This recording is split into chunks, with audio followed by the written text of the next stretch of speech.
In this one I built a huge creeper farm, the biggest building I've ever built in Minecraft, and I die? Well, you're gonna have to watch to find out. But now, enjoy the video. I'm here, this is episode 2, I'm very happy that I'm starting this, and the last one was extremely productive, but there are some things I wanna do, and the most important thing is to show you something. No, I'm burning, I'm such a noob. Because I built all of these nice farms, and I did credit the designers in the comments, but I never really did in the video, and I really want to do that. So first of all, we've got our iron farm here, and the idea I believe is from Minecraft, but the specific design, at least the tutorial of it, was from datapacks. I couldn't find a tutorial for this design from Minecraft, and also I think we're gonna have to adjust it because these villagers are not worried about him down there, and those down there probably also not, so I don't think it's 3 times as efficient. I'm gonna have to adjust that. But anyway, then there's the bee farm. Like, kind of every bee farm looks the same. I think Ilmango is the designer of this, but it was modified with something I linked in the last description, which are these azalea leaves. Because instead of having flowers, you can just place them, and the bees are gonna make their honeycombs with the azalea leaves. And it's working perfectly. We've got tons of honeycombs. And just so you know, the azalea leaves upgrade is from a channel called Iceberg Lettuce. Then we got our villager breeders, and you can see it's getting laggy here with the villagers. But this is a design from Logical Geek Boy. In my opinion, it's the best one, or at least the best one I know, because it's incredibly easy to build and it's tileable, so if you need lots of villagers, like me here, then you can just build more of them. And then the trading hall was also inspired by Logical Geek Boy's trading hall, but kind of really adjusted. Because with his design, I couldn't have placed them on carpets. And that's important because if I didn't do that, it would be even more laggy here. And now we're going onto the nether roof, because there's of course one other farm I built, which is the gold farm. And I'm not sure about this one because I know the tutorial of Shulkercraft, but I also know that Shulkercraft makes a lot of tutorials about farms they haven't designed themselves. In this one they didn't actually credit, which is bad, and that's why I'm doing this here. And I know that Logical Geek Boy has got a very similar design in his. I think it's almost the same other than the glass placement. I still link the original tutorial down in my description, but I believe it may just be slightly modified from Logical Geek Boy. Anyway, that are all of the farms from last episode, and there are gonna be 2 more added in this one. But before we add the 2 farms, I wanna talk about something, and that is my totem usage. Because I just got totems in the last episode, and I've already used 8 of them, which is horrible. And I really try to be careful, but it just doesn't work out sometimes. And I'm really worried that I'm gonna die again in like episode 7 or something. I really wanna get in the high 20s, 30s and things like that. So I'm just gonna be very careful and try to not pop a totem in this episode.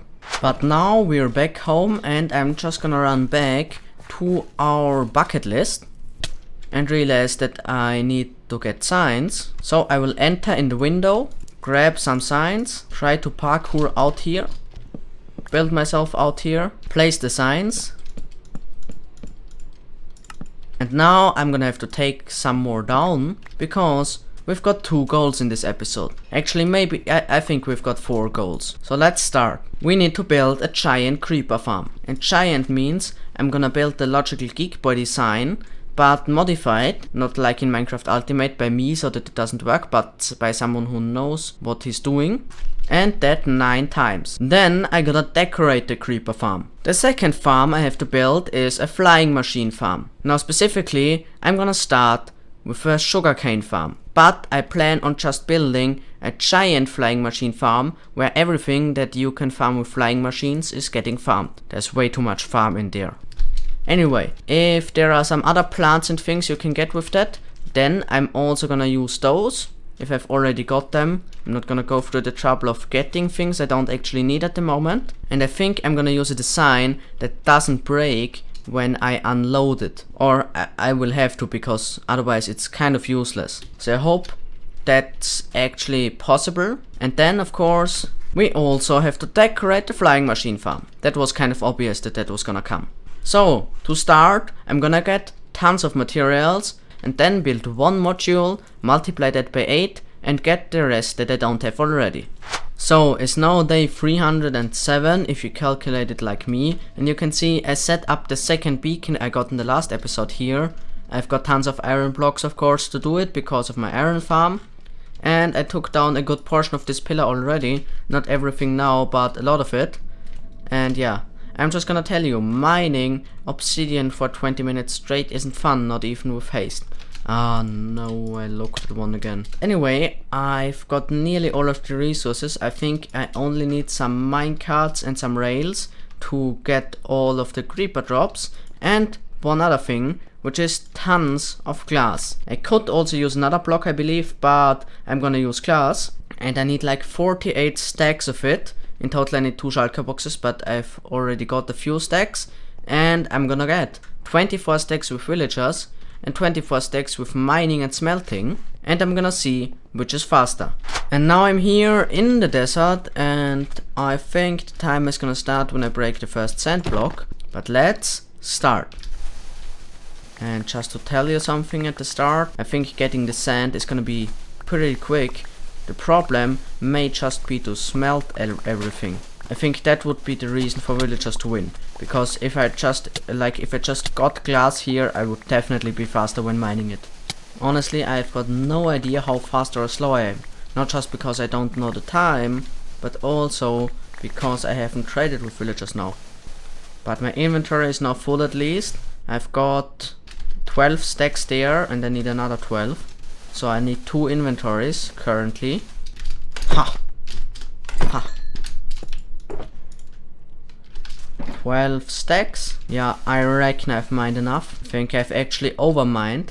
But even though it's gonna cost me more time, I'm gonna get all of this because I'm not gonna mine it and then let it rot here.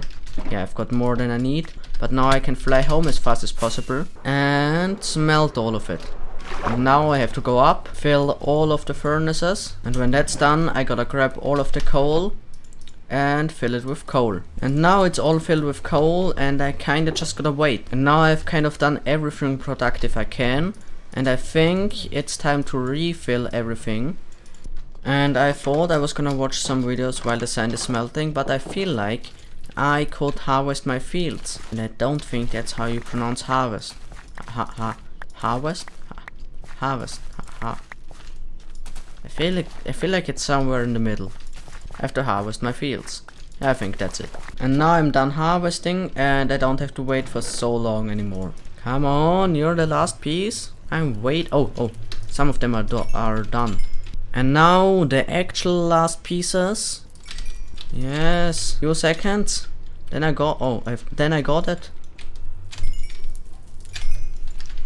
And now that's it. With everything that was in there before already, I've got 24 stacks in a time that I think is around 20 minutes, but I'm gonna have to check, I don't know. So I'm back, I checked it, it's about 21.5 minutes I think, and now I'm gonna go to the villagers. And a few seconds later I'm here, gotta turn off the shaders. And flying in, I think I've got enough emeralds. So let's start if I open the barrel. Yeah, I'm just gonna convert all of that and buy a lot of glass. By the way, with the item scroller mod, I can also buy the full stock of a villager by just right clicking on the item. Most of them are not leveled up, that may be a problem. Let's just buy some other things as well and level them up while we do our trading.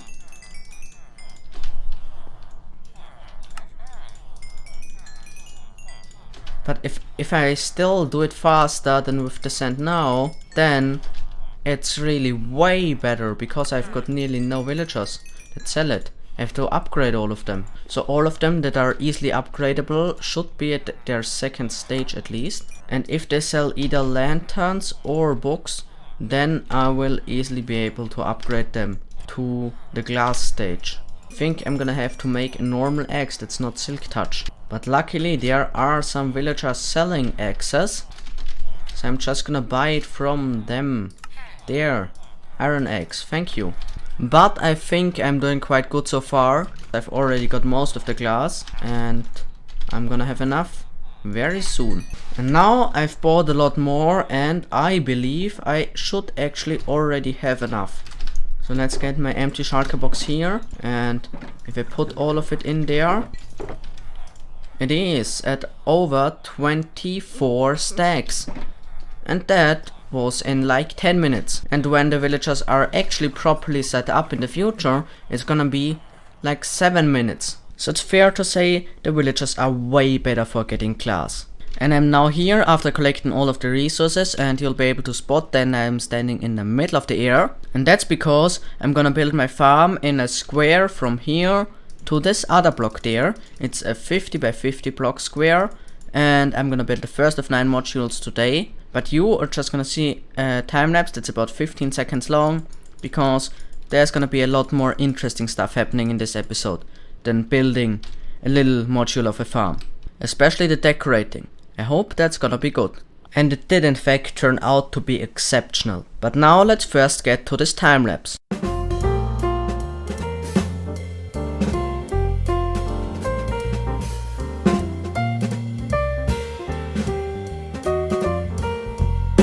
So it's the next day. I'm standing under my farm and I've calculated what I need.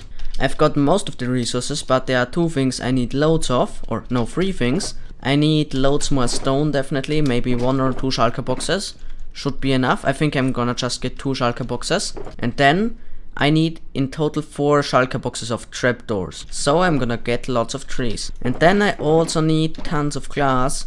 I think 4 to 5 shulker boxes of that in total should do it. I've got a bit more than 1 so far.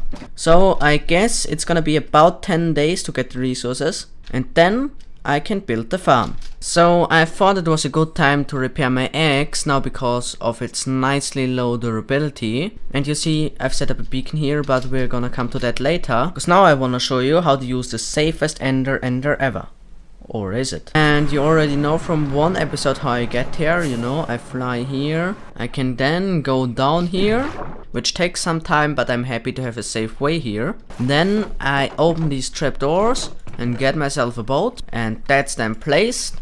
And I drive along here, which is actually faster and better than just running along a normal way. And now I can kill these guys. And I'm even comfortable removing my chest plate because I can't really fall down anywhere here. And as always, my axe is fully repaired after about 30 seconds. Now I'll do my chest plate as well. No, now I'll do my pickaxe as well. And then I can go back already. But honestly, now that I'm here with level 99, I gotta go to level 100. And sure enough, a few seconds later I'm here. Now I can boat back. Speedy boat. Jump out, put the boat back in there, float back up. And that's how you use my Enderman farm. My heart was racing and so many things were going through my mind at this moment. Would I die of falling into the void again? Would I be fast enough? I just had to try it.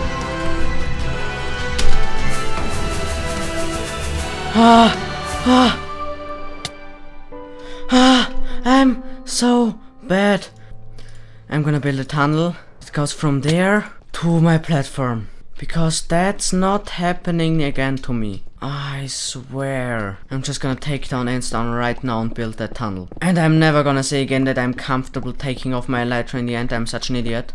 And let's just say that was a little bit of a disaster. But how you may know, I record everything I do in this world with replay mode. So here you can see what actually happened, explained by me. So I'm now here in the replay mode beside myself at the lowest point, literally, and you can see we're in the F3 screen, we're at height minus 35. So it's actually not too close. You get damage from minus 64 down, and I think if I was like at minus 70 or something and I went back up, I would have also survived. So it wasn't too bad. How you can see, you can't see me, but I think it was still the worst point in the series. And it was probably the only way to nearly die without actually losing a totem, how I didn't want to do on the start of the episode. But now let's get back to visible me. So as now, quite some time later, I'm a bit calmer than before. And I've done quite some things. So first of all, there's this bridge here. I can now just run along here, and I will just not use my elytra anymore in the end. If I don't have to, of course. Then this platform should be a bit safer. I've extended this here, so that there isn't a void down there where I just fell down. The Enderman farm itself is the same. And one other thing I did when I was here already, which took quite some time, maybe like 15 minutes or something, is this hole there. I've made a hole in the pillar, and oh my god, I'm so bad. Yeah, I'm supposed to fly from the obsidian platform. This was now quite an unlikely scenario, because why should I run there and then fly through? Anyway, I was meant to just fly through the hole, like this. And I think that's a good solution, because otherwise I always had to fly on the side of this. But regardless of that, I can now go back and get all of the resources. So I'm now here in a beacon beam, and you know, I've got two beacons. One of them is here to farm trees fastly, because it's gonna be a while until I've got an automatic tree farm. So I'm gonna need this a lot in the future, and one to mine obsidian pillars in the end, which I also want to keep there. So I need a third beacon to put where the first one actually was, which is down underground, to mine some stone. I'm gonna get another 3 wither skulls and kill the wither. I then got insanely lucky, only having killed 20 wither skeletons to get the 3 skulls.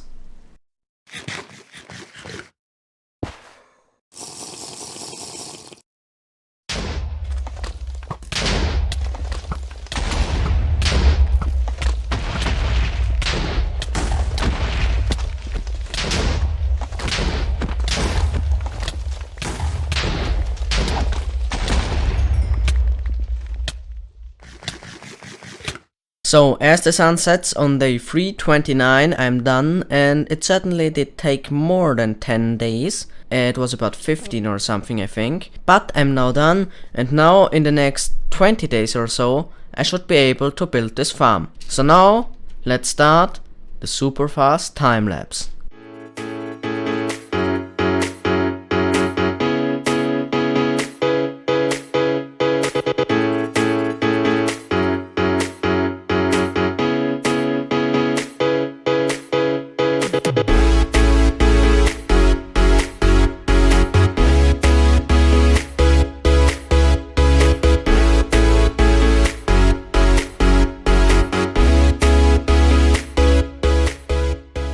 And there it is, the 9-part creeper farm. It's now finally done, and I was actually right. It took me, I think, about 18 or 19 days.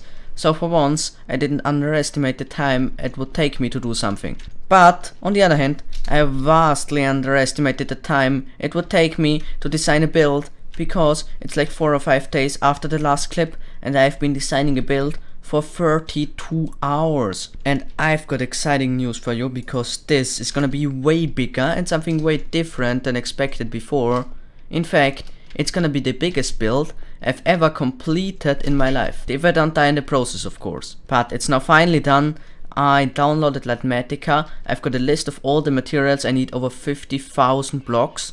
And now you're gonna see me get the materials, and then there's gonna be an epic time lapse of my biggest build ever. And how you might have expected, it's gonna be something that the creeper farm's gonna be in, so I don't actually need the giant roof here, which is quite fortunate because I didn't have enough stone anyway. But just to set this into perspective, the time it took me to build this build was so long that I could rewatch the whole of Hermitcraft Season 7 from Scar. But anyway, now I'm gonna get the resources for the biggest build I've ever completed. Hopefully.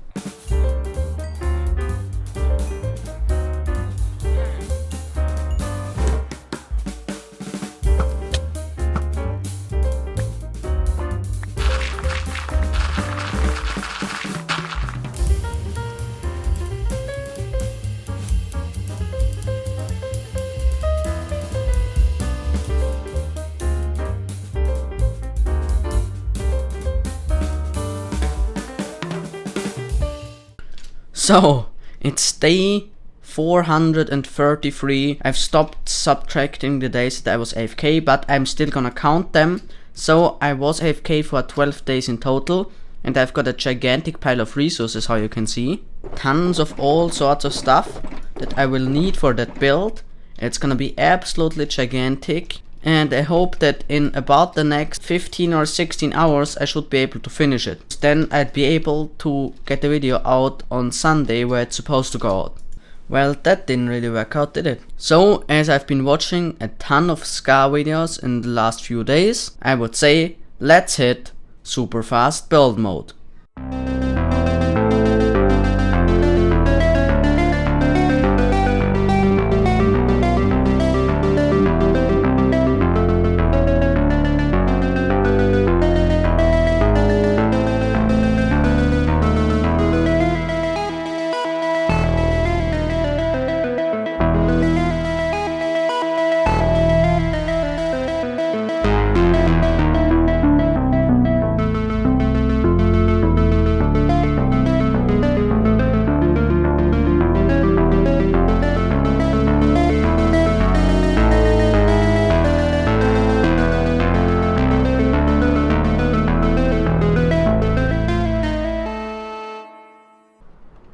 And there it comes into view, the most epic building I've ever built, and it took me so long you won't believe it. I hope the time-lapse was at least fine to watch, because I recorded this for 40 hours in a space of like 4 days or something, and there's so much to see here. And I'm gonna be honest, had I known how long this would take me, I would have probably done something else. But now I'm so glad that I did this. Okay, can I hit him? I'm so bad. Yeah, got it. Nice. And now the phantom's killed. But there's so much to see here. And of course you might have spotted this is not done at all. It's not landscaped around it properly. This hole is probably gonna expand by quite something. And this there is of course more or less just a placeholder for something that actually looks fine, because it's just a square without any landscape to stand on. But I couldn't have done more in this episode. I spent about 2 weeks making it, and I'm so proud of this build. But probably the most hilarious thing is the creeper farm doesn't even work at this point, because I haven't built the nether side of it or got in the cats. Of course, I would appreciate any comment that suggests any modification to this, or any idea how to connect it with the landscape properly. But the idea is gonna be that there's kind of gonna be an old western city here, and then there's this giant corporation called Pixel Mine, and they just found a lot of gold here, which fits into Minecraft because there's much more gold in mesa biomes than anywhere else. And they decided to drill without actually caring about the native people who live here. So that's why it's kind of cramped next to a building that's gonna be here in the future. So that's kind of the idea how this fits into all of this. It was the best thing I was able to come up of this size. Just a giant corporation not caring about anything. And it's extremely inspired by Scar. Especially lots of Scar Season 7 builds. Like this here is very similar to his solar panel on the giant laser. The drill is of course inspired by the big drill in his mega base, and lots of other little details that came from his builds, and I hope I could make something good out of them. And something I also wanted to tell you about is this amazing concrete converter from Ilmango, which converts like 72,000 concrete in an hour, nearly 10 times as much as I could do with a pickaxe. So yeah, it's gonna be linked in the description. If you need lots of concrete like me, I needed over 10,000 concrete, definitely build something like this. It's great. So in the description of this video I'm gonna provide you with a tutorial of Ilmango to build this farm, which contains a schematic in its description. And then there's also the schematic for the build that I've built, just that some parts of the drill are adjusted in comparison to the schematic, but it's pretty similar still. And a tutorial about Lightmedica, which is the mod you need to load schematics. So you can basically, if you want to recreate everything that was done in this video. Although I have to say it's much more fulfilling to build your own builds. Farm's another thing. That's just great. Do it if you need it, please. And it's laggy. But let's now go back to our bucket list at home. So here we are. And you can see 2 tasks are already completed. I've built, or yeah, it's semi-completed, but I'm gonna complete the creeper farm functionally offline because that's not very interesting. And it's of course decorated, but these 2 things not. And I'm already late. This video should have been released 2 days ago and I'm not gonna be able to do it today. So it's gonna be 3 days late. So no flying machine farm today. Also not in the next episode, because in the next one I'm gonna take a little bit of a break from building and farms and do something that was actually planned in the second episode. Anyway, let's just remove that at first. And now I'm gonna spoil something for the next one. Yes, there it is. The task that I should have completed in the second episode, but that's actually so much work, it's gonna be an episode in itself. I really don't realize how much work things are lately. Now to a few stats, because I've surpassed day 500, I'm on day 541. And after 100 days I told you that I had killed 200 phantoms. Well, now I've killed 2278 phantoms. So with 5 times the days, more than 10 times the phantoms. It's really getting faster. And I'm gonna have 10,000 phantoms in no time. Well, by episode 30 statistically, but in no time. Also, I've broken